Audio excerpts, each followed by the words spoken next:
Hello, and welcome to part 2 of the Smart Grid Made Simple series, a new type of investment with implications for utility oversight. My name is Paul Alvarez. I'm the president of the Wired Group.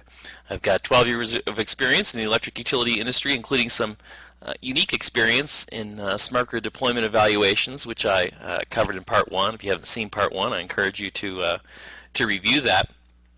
But I've created the Smart Grid Made Simple series to help people understand what the smart grid is, how to get value out of it as a consumer, but also how to encourage utilities to maximize value from those smart grid investments. And in part 2, what we'll do is provide a little bit of a guide for utilities, regulators, governing boards, and customers for maximizing smart grid value. I'd like to start off with a quick review about the Smart Grid Made Simple series and then what the Wire Group does. These are a series of pre-recorded webcasts designed for lay people to understand more about the smart grid. And as I mentioned, in this case, part 2, the drivers of value and challenges to realizing value from significant smart grid investments. In part 1, we had kind of an introduction and foundation for the smart grid, including understanding the capabilities, benefits, costs, and risks that utilities are experiencing.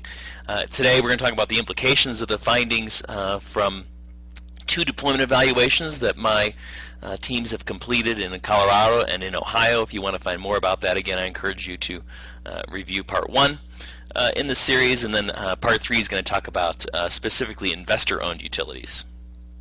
The Wire Group is a consultancy that helps clients unleash the latent value in distribution utility businesses. You can see our list of clients there. In addition to the smart grid, we specialize in renewable energy program design and development, demand side management program design and development, and customer services enhancement.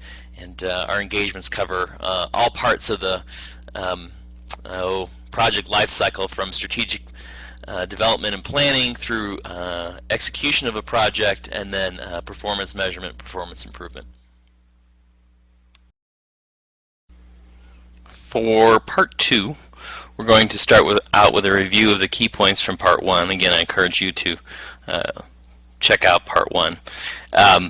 We're also going to talk about why smart grid investments are different from almost any other investment a utility can make, and because of that, what differences there are in what utilities need to do to maximize the value of smart grid investments. We'll talk about implications not only for utilities but also for regulators and governing boards, and also talk about what customers can do to maximize the value of smart grid investments, and do a quick preview of part 3.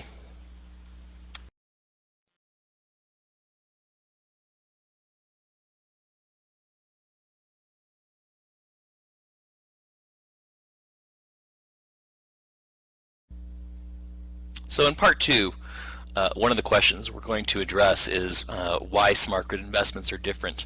I think if you take away anything from this series, probably the most important point to take away is that the distribution grid requires more than just investment to make it smart. What you need to do is take advantage, if you're a utility, you need to take advantage of the smart grid capabilities to create the value.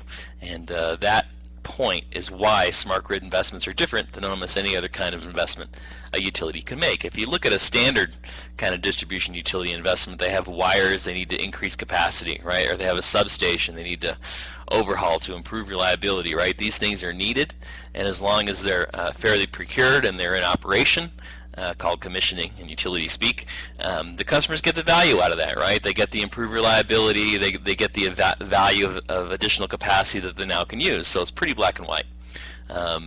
And generation, transmission, distribution certainly are that way.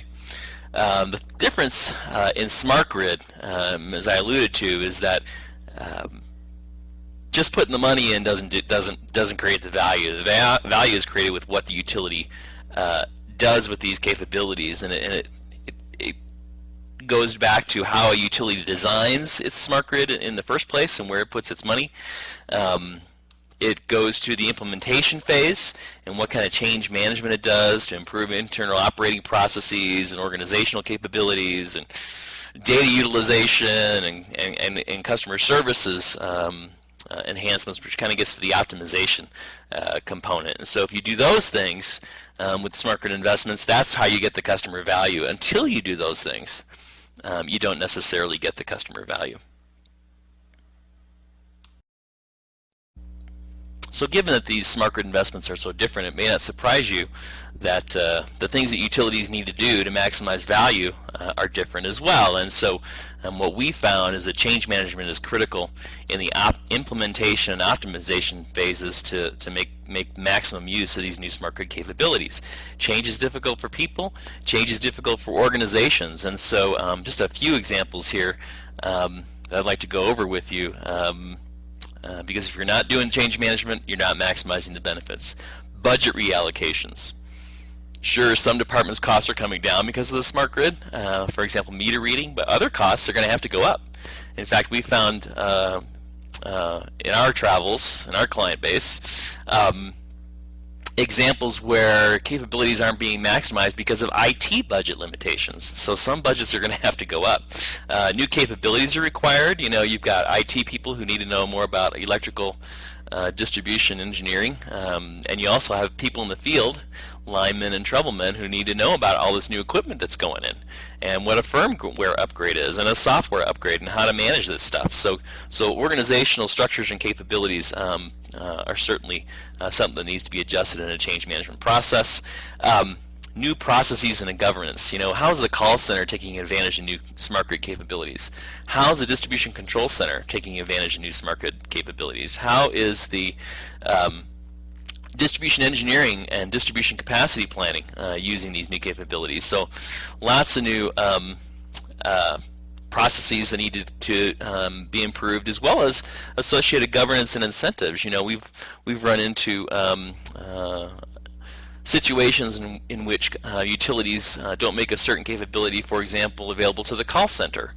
Why? Because they're trying to maintain or reduce the length of calls, and anything you might do to lengthen those calls is not good, despite the fact that a call center resource is much cheaper to use in resolving a problem than, for example, a truck with an electrical engineer on it in the field. And so again, change management required. We talked about data utilization.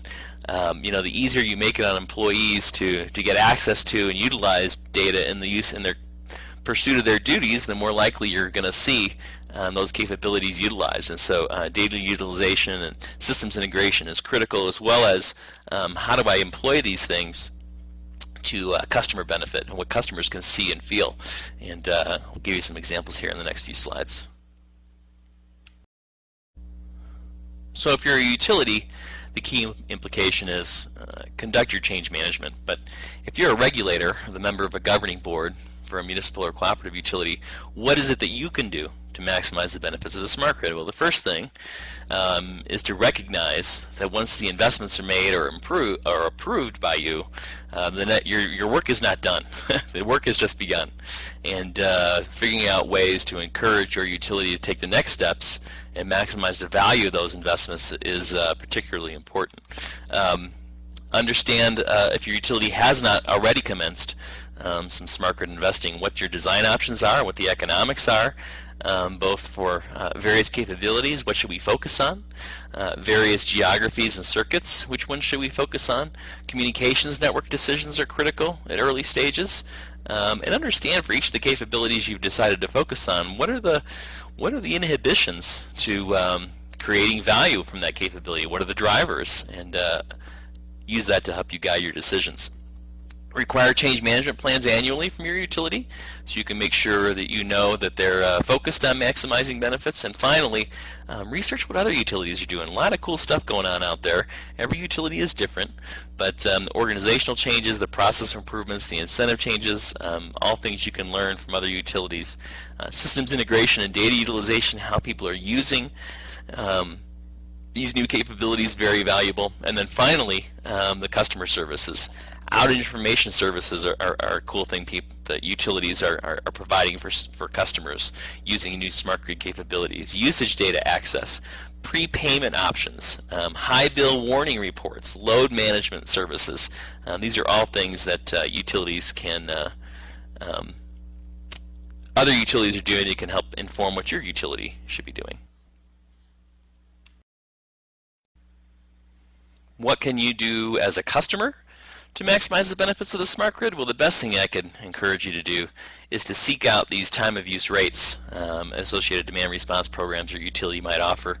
Or if you live in a place where there's options to get your electricity from different places, look up these time of use rates. If you can switch your usage a little bit from high period demand times to low period demand times, typically by managing your air conditioning, or in some places your electric heating or your electric water heater, do those few things, and you can save money on these programs. So you can get programmable thermostats, and what's really cool now is you can get a Wi-Fi thermostat that hooks into your home Wi-Fi network, wireless network, and allows you to control your thermostat remotely. So even if you're out of town on business or on vacation and your utility has a high-priced day, you can react accordingly and manage your time use rates. So pretty cool stuff there. There are a lot of anti-smart meter claims going on out there. Our research has indicated that the electromagnetic frequencies put out by smart meters and other smart grid communications network equipment are not significant relative to other things people are exposed to every day. Toaster ovens, microwaves, cell phones, televisions, all that kind of thing. But the computer that you're watching this on, for example. But do your research. I'm not going to dismiss those issues. I just think if you believe that some of those smart meter claims are overblown, don't hesitate to say so, because they could be hurting benefits. And then finally, encourage your utility to report on the benefits they're getting from their smart grid investments annually. What are the economic benefits? What are the reliability benefits? What are the customer service improvements you're putting in place? And that will encourage them to maximize benefits from smart grid investments. So I hope you found Part 2 valuable. We talked about implications of the smart grid for utilities, for regulators and members of governing boards, as well as for customers. In Part 3, we're going to look at specifically our investor-owned utilities and their regulators and what they can do to maximize the benefits of the smart grid. We're going to look at review the key points of Part 2, but also why investor-owned utility incentives to invest need to be adjusted, and why their incentives to increase electricity sales volumes needs to go. Thank you for participating in these webcasts. I hope you find them valuable, and look forward to finishing up the series with Part 3.